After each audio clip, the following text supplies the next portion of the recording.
In every life, there are moments that change everything.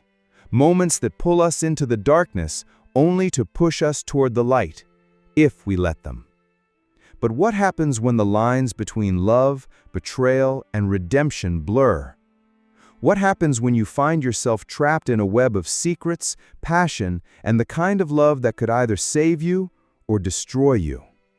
Mabeline Shaw thought she had it all: the perfect husband, the perfect life, the perfect facade. But what happens when the cracks begin to show? When the quiet whispers of temptation find their way into a heart that has long since stopped feeling?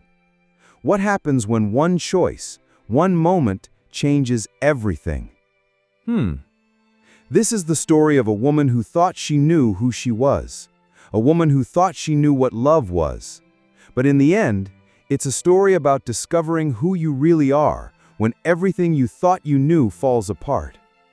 Stay with me till the end, because the truth, it's never as simple as it seems. If you are new or yet to subscribe to this channel, kindly click the subscribe button now and thereby sign up to a world of heart-touching stories that we'll bring up to you on this channel. Stay tuned. Hi, my name is Mabeline Shaw. The night was colder than I expected when I stepped into the dimly lit art gallery. My breath fogged in the air as I made my way to the back room. The smell of oil paint and old wood mingling together, familiar and comforting. I had spent years building this place, filling it with pieces of myself, memories captured in every brushstroke, every canvas. But tonight, everything felt different. As I walked further into the room, I saw him, Ethan. His back was turned, but I knew it was him before he even turned around. He had that aura, the one that made your pulse race just by being in the same room as him. He was standing by one of my unfinished works, staring at it like it held the answers to everything he had been looking for. My hands trembled as I dropped my bag to the floor, the noise of it clattering in the silence. He turned around then, his gaze locking onto mine with an intensity that took my breath away. "You came," he said, voice low, almost a whisper. I nodded, unable to find the words. I didn't know why I was here, standing in the same room as him after everything that had happened, but something inside me knew I couldn't walk away. Not yet.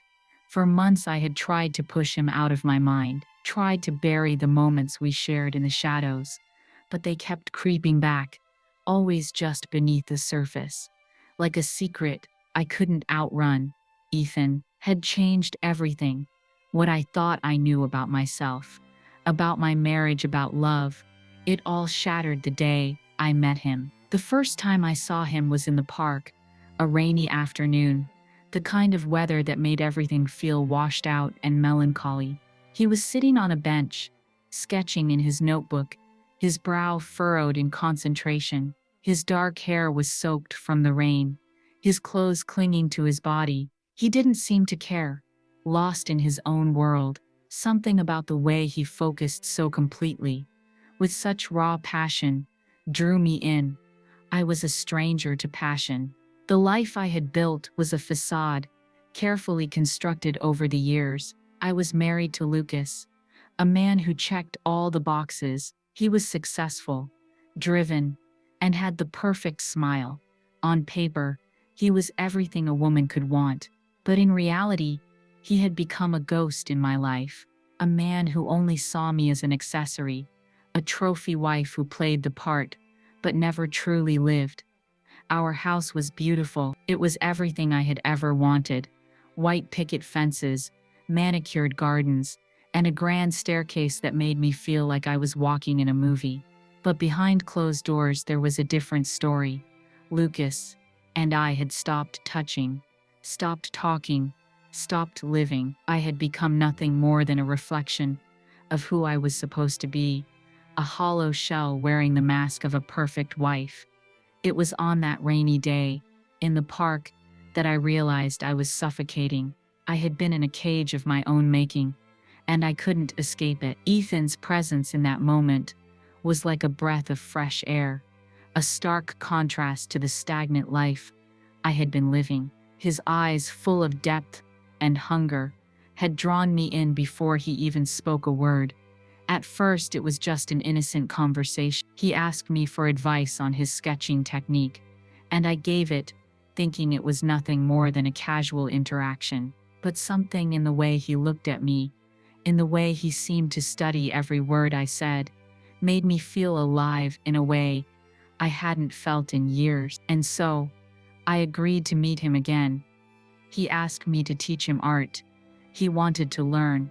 I didn't think much of it at first. It seemed harmless, a way to pass the time, a distraction from the emptiness I felt at home. But each session became more than just art. It became a dance, a slow burning fire that I didn't want to put out.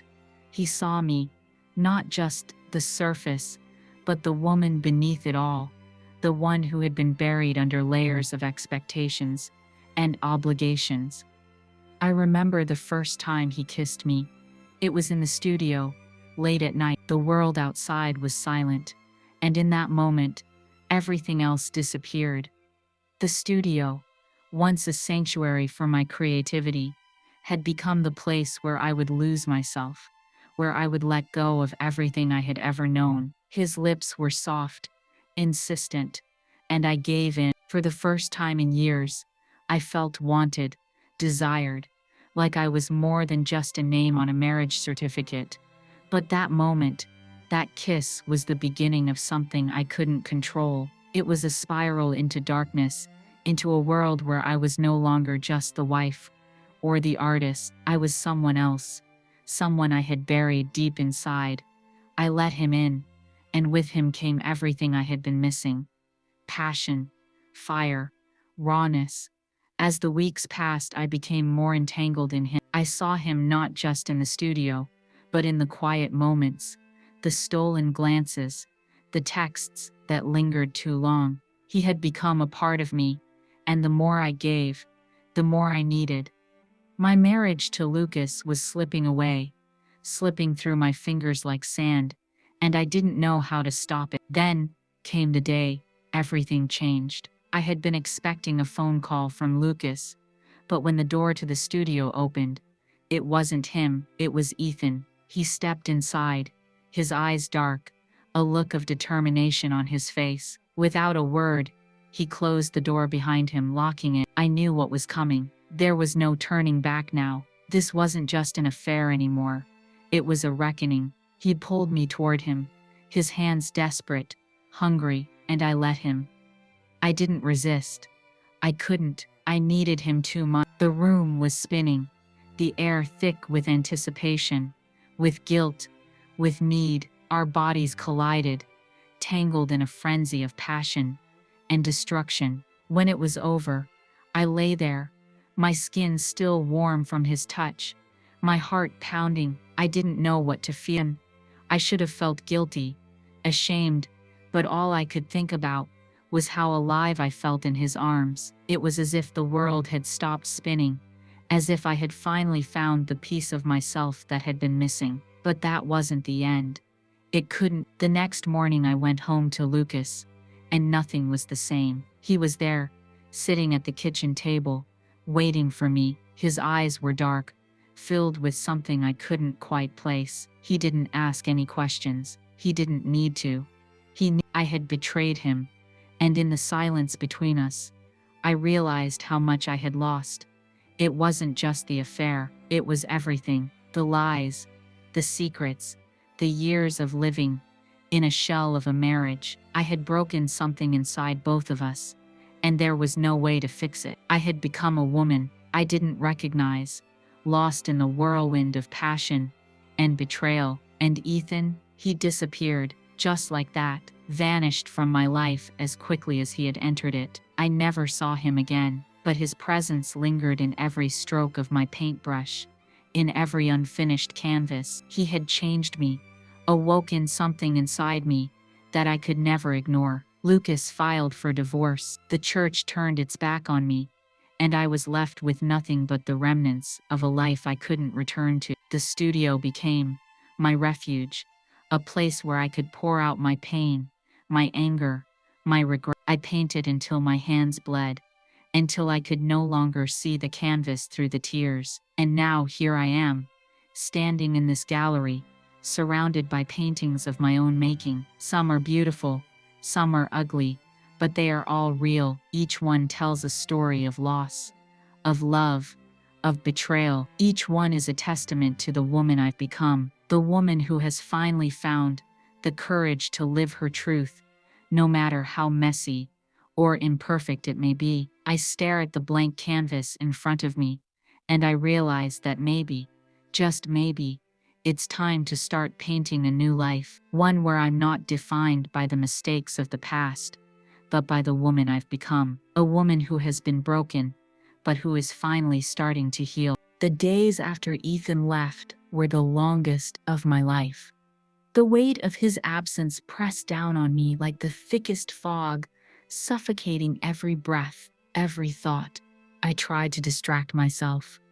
I buried myself in the studio, in paint, in brushes, in the very act of creation that had once saved me, but nothing worked. I could feel the emptiness where he used to be, like a hollow space in my chest that nothing could fill. I started painting again, not for the world to see, not for anyone else but me. The strokes were wild, messy, and frantic.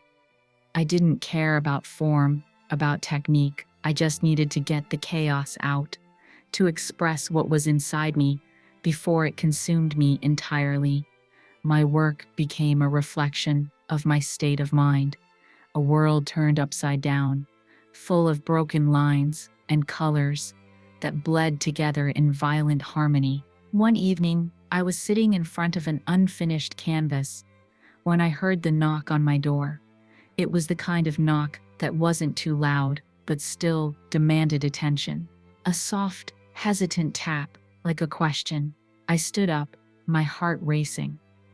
I didn't want to answer it. I couldn't bear to face the world outside anymore. But the knock came again, persistent, like it had been waiting for me. I opened the door, and there he was, Ethan, standing on the other side, drenched from the rain, his dark hair clinging to his forehead, his eyes wide with something unreadable. He wasn't the man I had last seen. The fire in his gaze had dimmed, and there was a kind of brokenness to him that mirrored my own. His presence, once so commanding, now felt fragile, almost hesitant. For a moment, neither of us spoke. We just stood there, locked in a silent confrontation, as if the very act of being in the same room again was an impossible thing. And then, without a word, he stepped forward, closing the gap between us. "I'm sorry," he said, his voice low, almost broken. I felt the tears rise in my chest, hot and heavy, but I couldn't let them fall. Not yet. Not till I knew what this was, what he wanted. I stepped back, allowing him to enter, my pulse quickening with every step he took closer.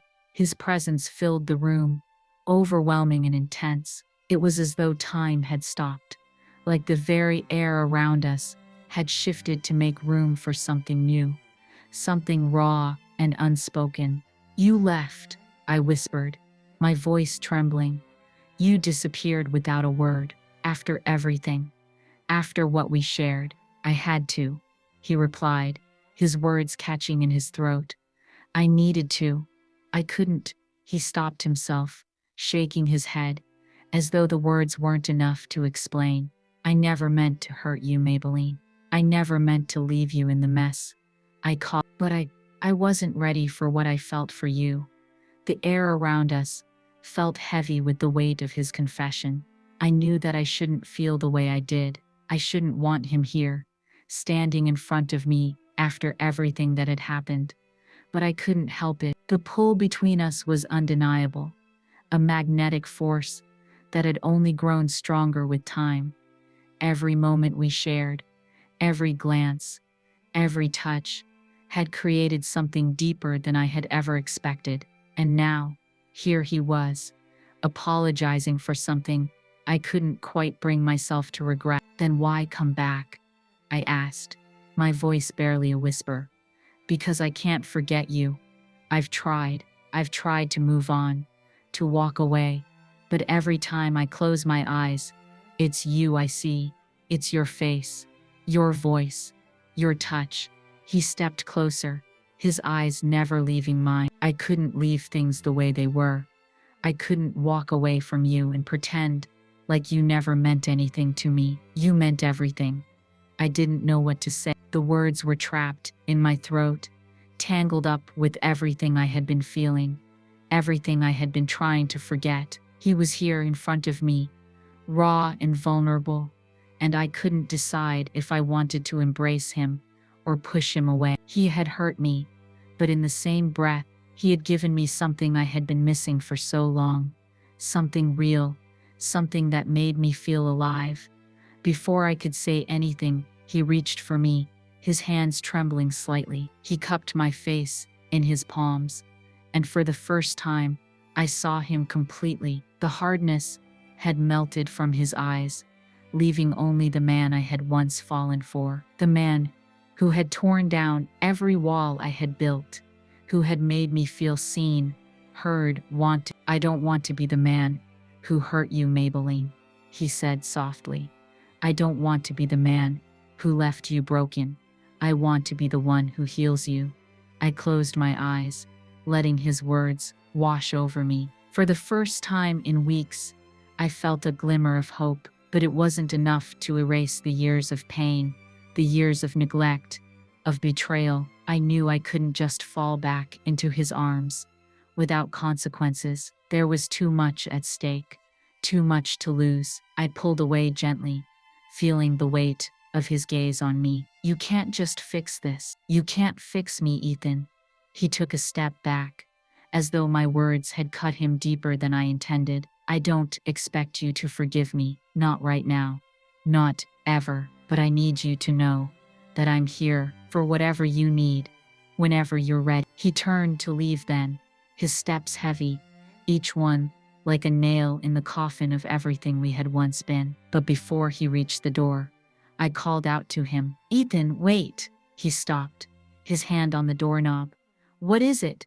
He asked, his voice tight.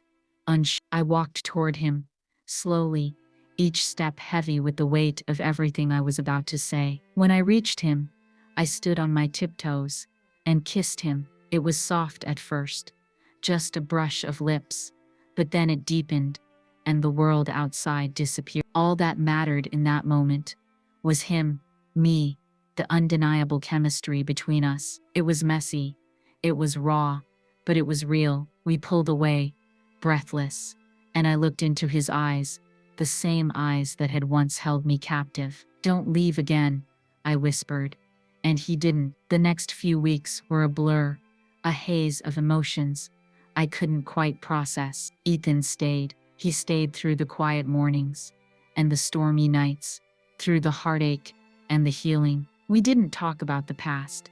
Not yet. We could. There were too many things we needed to work through, too many wounds to mend. But every day, we rebuilt something new, something fragile and beautiful. And every time he touched me, kissed me, held me, I felt a little less lost. He wasn't my savior, but he was my redemption. We were two broken people, stitched together by the very thing that had torn us apart. Love. It wasn't perfect, and maybe it never would be, but it was ours. The world outside didn't change just because we did. People still stared. Whispers still followed me into grocery aisles, art showings, the silent corners of my own neighborhood. I could feel it in the way women looked away when I walked into a room, in the way their husbands suddenly remembered they were married. To them, I wasn't a woman in love. I was a woman who broke the rules, a woman who had once chosen fire over silence, passion over duty, Ethan over Lucas. But in the stillness of our home, in the mornings where the kettle steamed and sunlight dripped through the window, there was peace, the kind of peace you earn. We didn't need to speak much anymore. There was a rhythm to the silence. His hand would brush mine across the table. He'd pull me in when I walked past, slow dancing with me in the middle of the kitchen to a tune neither of us could hear. It wasn't grand, it wasn't loud, but it was sacred. Still, not everything inside me was quiet. Some nights I'd wake up gasping, drenched in the guilt I thought I'd left behind, the marriage I broke, the vows I shattered, the woman I used to be. Ethan would hold me without asking questions. He'd press his hand to my spine like he was grounding me back into the present and whisper things like, "You're safe, you're here, you're mine." But part of me wondered if that was really true, because I had never told him everything. There were truths I'd buried so deep, even I forgot where I placed them. Pieces of myself I didn't want him to find, like the letter Lucas left behind. I found it weeks after he moved out, folded neatly beneath my pillow, the handwriting unmistakably his. It wasn't angry. That was the worst part. There was no rage in his words, no venom, only sorrow, quiet, aching sorrow. He wrote about how he knew we had been drifting long before Ethan, how he had chosen silence over conflict, distance over honesty, and how, in his own way, he was sorry too, for not fighting for me, for not seeing me disappear, one slow day at a time. But he also wrote something else. He said, "One day, Mabeline, you will stand in front of a mirror and not recognize the woman staring back. When that day comes, I hope you remember that even the most beautiful paintings are made of layers, some dark, some light, but all necessary." I read that line over and over, until the paper was soft as silk from my tears. I didn't show it to Ethan. I didn't know how. It felt like a ghost I still hadn't made peace with. Then came the call. It was a Thursday afternoon. I was painting a commission piece, something abstract, nothing too personal. When my phone rang, I didn't recognize the number, but something in my gut twisted before I even answered. "Is this Mabeline Clark?" a woman's voice asked. "Yes, I'm calling on behalf of St. Jude's Hospice. I'm afraid your ex-husband, Mr. Lucas Clark, has been admitted, stage 4, pancreatic cancer. He's asked for you." Everything inside me went still. I don't remember putting on my coat. I don't remember the cab ride or the way the hospital smelled like bleach and endings. All I remember is standing in the doorway of his room, seeing a man who looked like a ghost of the one I once married. Hollowed cheeks, skin stretched, too thin, but the eyes, they were the same, still watching me like they were memorizing everything. "Hi, May," he rasped. That name, only he called me that. "I'm here," I said softly, walking toward him. We didn't talk about what had happened, not about the affair, not about Ethan. We talked about art, about how he'd always admired the way I made people feel, something with paint, about the way he'd kept every flyer from my exhibits, even after the divorce. He told me he was tired, that he wasn't afraid to go, but he didn't want to do it alone. So I stayed. For 3 days I sat by his side, reading to him, humming songs from when we were younger, brushing his hair back when the fever took hold. He never asked for forgiveness. He didn't need to. In that room, we were no longer husband and wife. We were just two people who had once tried, and maybe that was enough. When he passed, it was quiet, no final words, just a soft breath, like a sigh, like letting go. I left the hospice with a heart heavier than I thought possible. Ethan was waiting for me outside. He didn't he just opened his arms, and I folded into him like I belonged there. That night, I told him everything, about the letter, about the hospice, about the guilt that still lingered in my chest like smoke. And he listened. He didn't interrupt. When I finished, he looked at me with tears in his eyes and said, "I don't want to erase your past, May. I just want to walk with you through the parts you're still learning to live with." And that was when I knew. It wasn't about forgetting. It was about carrying it with grace. Love doesn't always come when it's convenient. It doesn't always arrive dressed in perfection. Sometimes it shows up in the ruins, in the ash, in the quiet aftermath of everything you thought you needed to survive. But when it's real, when it's true, it waits, it stays. And in the end, that's what Ethan did. He stayed. We began again, not with declarations, but with silence that understood, a quiet morning, a shared cup of coffee, his fingers brushing mine as we reached for the same spoon. Our lives began to blend, one slow, careful moment at a time. The world outside could keep its noise. Inside these walls, we were building something that couldn't be explained, only felt. There was no ring, no promises etched in gold. But there was devotion, constant and unspoken. And when the nights came, long and slow and aching, he touched me like I was something sacred, like he was unwrapping years of grief with his hands, peeling away the layers of shame and sorrow and fear, until there was nothing left but me, the real me. He learned every scar, every soft sigh, every place my body held memory. He kissed the hollow, just beneath my throat, like it held stories he needed to taste. When he moved through me, it wasn't just lust. It was recognition, as if every inch of me had once been locked away, and only he knew the code. We didn't speak much in those hours, just the sound of our breath, the heat of skin on skin, the quiet confessions that only touch can offer. He made love to me like time didn't exist, like the rest of the world could crumble, and we'd still be here, tangled in sheets and moonlight and forgiveness. And in those moments, I didn't feel broken anymore. I felt rebuilt. He would whisper my name like a vow, like an anchor keeping him from drifting too far into his own darkness. And I'd hold his face in my palms, watching the man who once haunted my dreams become the one I woke up beside. Our bodies spoke the truths. Our mouths were too cautious to say, "I'm still here. You're still mine. I want all of you."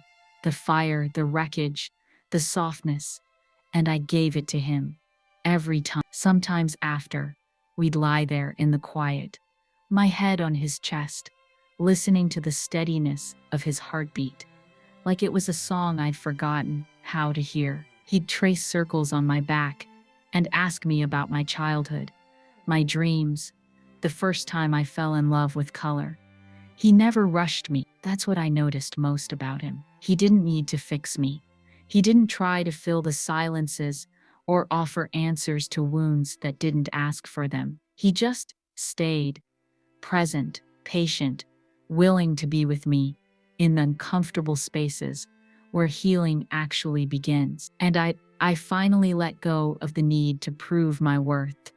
I stopped apologizing for my past. I stopped hiding the fact that I had loved two men in very different ways, one out of duty, one out of truth.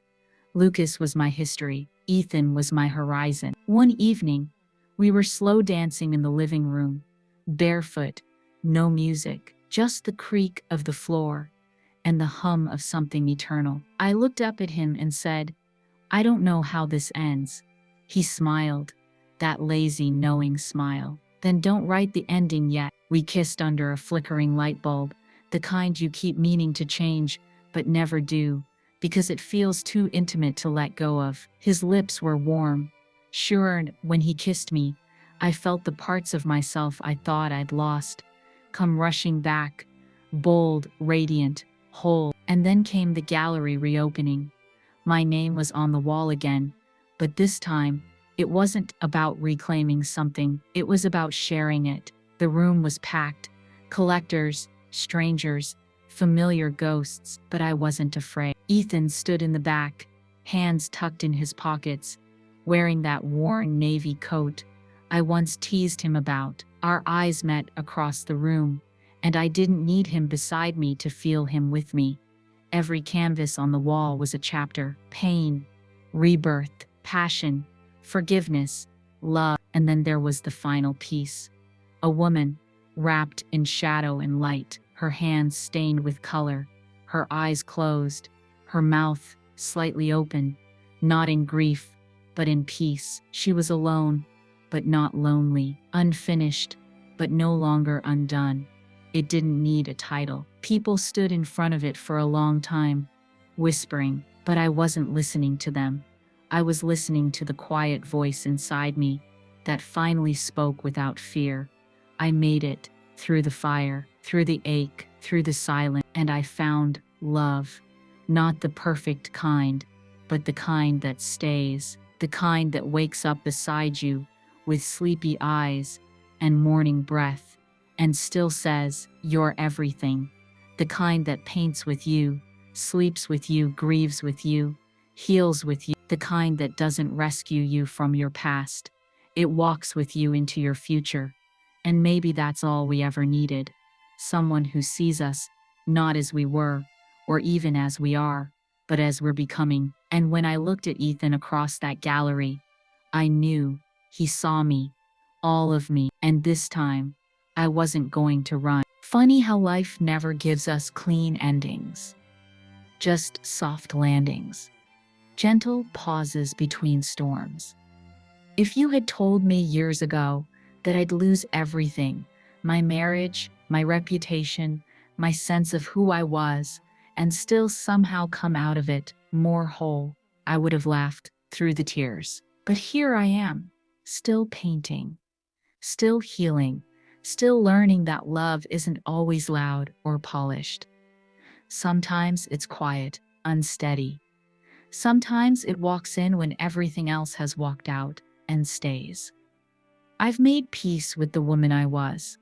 I honor the woman I became, and I cherish the woman I'm still becoming.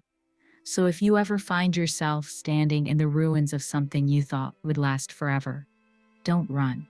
Stand still, breathe, and remember, even shattered glass can reflect the light. Sometimes what breaks you is what finally sets you free. And for me, freedom looked a lot like love, and the wind felt warm. If you want more true stories that cut deep, challenge expectations, and remind us what it means to be human, subscribe to the channel and hit that notification bell so you don't miss what's coming next. Thank you for being here.